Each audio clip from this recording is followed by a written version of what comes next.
دلم یه کیف خیلی خوب میخواد. آها اینجا فکر کنم داره. بیا بریم داخل ببینیم. داداش دو تا بلاگر دارم میاد، درآمدشون خیلی بالاست. قیمت‌ها رو بزن بالا.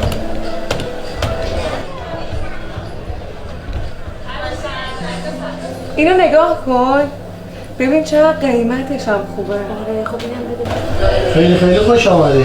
آقا بی زحمت اینا رو حساب کن. قابل شما رو نداره. 1,200,000. چه خبره آقا؟ رو اتیکتش که یه مبلغ دیگه زده بود. دیگه این پولا واسه شما پولی نیست که بابا بکش. این چه حرفیه که شما میزنید؟ ما مثل باقی مردم تو این مملکت داریم به سختی پول در میاریم. دیوار انقدی بزرگ هست که همه بتونن توش نقاشی بکشن. ولی ما آدم‌ها نقاشی همدیگه رو خط می‌کشیم. خدا بده برکت. ما مثل دومینو به هم ضربه میزنیم، تو به من به اون به اون. مگه خودم خیر دیدم؟ جواب خودم رو خیر میدم. اون که داشت